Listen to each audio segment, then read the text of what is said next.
Shalom saudara, apa kabarnya? Sekarang saya di rooftop sebuah hotel di Jakarta dan pemandangannya begitu indah sekali. Dan saya sekarang lagi family time, makan dan minum bersama dengan keluarga. Dan di sini saya santai dan saya bisa membuat vlog ini. Nah, hari ini tema vlog saya adalah tentang pendeta dan topi. Kenapa saya bikin tema seperti itu? Karena banyak sekali orang yang bertanya, Pastor kenapa sering pakai topi? Nah, ini yang menjadi sebuah pertanyaan dan mungkin ini menjadi jawaban di dalam vlog saya. Saya akan mulai dari sebuah hal seperti ini. Memang kalau kita melihat kostum itu akan melihat citra diri orang itu, ya. Misalnya polisi pakai baju polisi, ya. Terus ABRI pakai baju ABRI, dokter pakai baju dokter, polisi, ABRI, dokter, ya. Tapi pendeta memang tidak diteruskan dalam firman Tuhan pakai baju pendeta. Karena kalau kita lihat sekarang pakai baju pendeta itu seperti kayak jas, dasi, ya, kalau di Indonesia pakai batik, mengarah kepada sopan santun dan etika norma. Tetapi memang nggak ada secara tulisan mengatakan memang harus pakai baju seperti itu. Dan selalu dibuat bahwa pendeta itu harus pakai baju yang seperti itu karena memang gayanya harus kelihatan rapi dan oke. Tetapi kalau saya pikir-pikir, penampilan oke, tetapi kalau tindakan tidak oke juga sama aja. Akhirnya saya mengambil kesimpulan bahwa yang terpenting itu bukan hanya penampilan di luar, tetapi yang terpenting adalah hidup kita di hadapan Tuhan dan sesama. Karena kalau saya lihat dari bertahun-tahun kita memakai baju yang begitu seperti kita hidup baik dan benar, pada akhirnya yang saya lihat banyak sekali yang kehidupannya itu nggak sesuai. Orang sekarang hanya melihat penampilan di luar, tapi nggak melihat apa yang di dalam yang Tuhan sedang melakukan kepada orang itu. Akhirnya saya mengambil kesimpulan bahwa ini menurut saya, ya, it's okay pendeta harus pakai topi, it's okay pendeta harus pakai kaos, it's okay pendeta harus pakai jeans, karena memang tidak ada tulisannya di dalam firman Tuhan. Tapi memang dibentuklah, dibuat oleh manusia dari turun temurun. Dari zaman papa saya juga sebagai pendeta harus pakai jas, dasi, dan mungkin saya akan mendobrak hal itu. Kalau saya diundang pun kadang-kadang saya harus pakai topi, saya harus izin orang itu, Pak boleh nggak saya pakai topi, karena memang akan sedikit menjadi sebuah batu sandungan menurut mereka. Karena Pak sudah terbiasa, hal yang sudah terbiasa dilakukan berkali-kali akan menjadikan sebuah kebenaran, walaupun itu belum tentu benar loh, ya, walaupun itu belum tentu benar.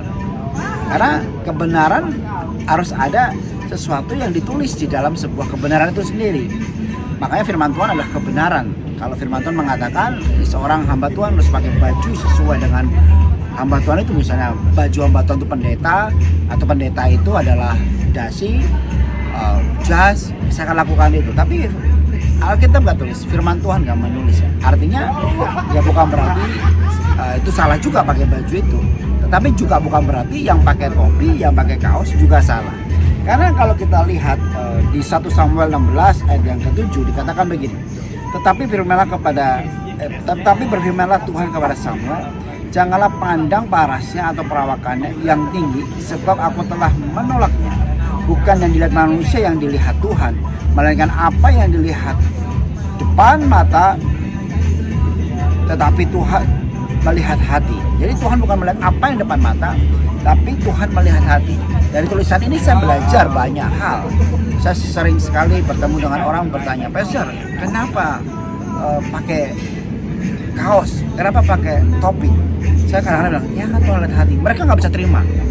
Kenapa sih harus Tuhan melihat hati? Tapi kan penampilan juga penting, supaya pastor menggambarkan seorang pendeta, pastor menggambarkan seorang pastor, ya. Loh, apakah menggambarkan seorang pastor harus dengan hal yang rapi seperti itu?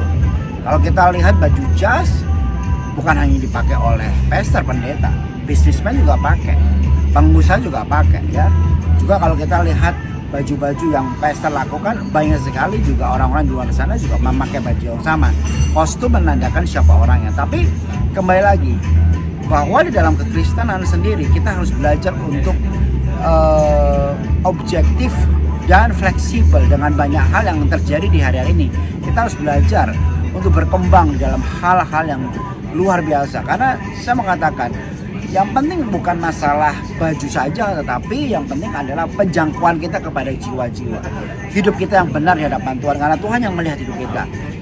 Bukan berarti, sekali lagi saya katakan, bukan berarti yang pakai jas salah, bukan berarti di gereja harus berubah memakai baju seperti saya, pakai topi dan semuanya. Tidak boleh begitu juga. Kita harus objektif dalam hal ini. Tetapi saya mau katakan, kita harus mengerti bahwa nggak selalu seorang hamba Tuhan pendeta kita terlalu terkukung atau kaku dengan hal-hal yang sudah bertahun-tahun, berabad-abad dengan hal seperti itu. Mari kita keluar dari zona itu. Mari kita pikirkan hal-hal yang lebih besar dibandingkan hanya perdebatan kostum, perdebatan topi, perdebatan hal-hal yang insentrik di luar. Mari kita kerjakan apa yang bagian Tuhan. Apa sih bagian Tuhan? Revival, kebangkitan rohani, sebuah kegerakan yang luar biasa. Di luar sana nggak melihat kostummu, di luar sana nggak melihat topimu, di luar sana melihat kuasa Tuhan dalam hidupmu. Di luar sana orang melihat kasih Tuhan dalam hidupmu. Di luar sana juga orang melihat berkat Tuhan yang Tuhan berikan dalam hidupmu untuk diberikan ke banyak orang. Kasih. Jadi saya mau katakan, ayo, ini waktunya kita berubah banyak hal.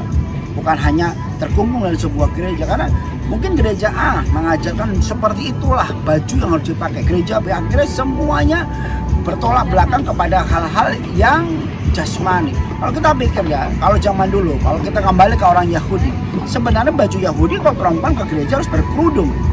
Apakah sekarang semua berkerudung? Enggak. Kalau mau ngikutin orang Yahudi, kita harus pakai baju hitam putih, seperti di tembok ratapan seperti itu. Karena Yesus pun orang Yahudi, jangan disalahgunakan loh ya. Paulus pun orang Yahudi. Kalau kita mau seperti itu, the point, ikutin Yahudinya. Tapi gak ada tuh Yahudinya. Artinya dari zamannya perubahan gereja yang sudah dibikin, termasuk kostum ini dibikin oleh bapak-bapak gereja, mungkin dibikin oleh bukan bapak gereja mungkin ngomongin tentang teologi ya. Tapi dibikin oleh orang-orang tertentu yang mengatakan bahwa orang yang Kristen harus begitu. Dan itu budaya barat juga bisa masuk ke dalam gereja Indonesia zaman sekarang. Akhirnya yang terjadi adalah sebuah kerancuan, sebuah hal-hal yang aneh ya, sebuah hal-hal yang menjadi perdebatan yang unik ya. Makanya saya mau katakan sama saudara, ayo kita waktunya jangan membangun sesuatu hal yang ya saya mau katakan debat kusir aja, membangun sesuatu atau hal yang gak ada bobot ya. Topi dipermasalahkan, baju dipermasalahkan, nanti apalagi dipermasalahkan, khotbah pakai celana pendek nanti dipermasalahkan, padahal khotbahnya di pantai atau padahal khotbahnya di hutan atau khotbahnya di pedalaman. Itu hal yang wajar saja. Seperti apa saja yang kita lakukan sebenarnya itu adalah hati kita di hadapan Tuhan. Oke, saya mau katakan sama saudara, ayo jangan tertuduh, jangan terintimidasi. Kalau saudara mau hari-hari ini bergerak dengan Tuhan dengan pakai topi, pakai baju, ayo go ahead.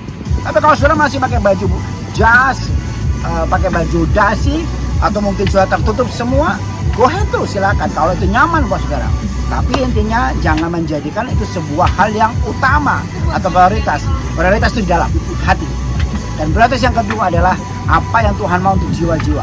Masih banyak jiwa-jiwa di luar sana yang masih belum diselamatkan ya.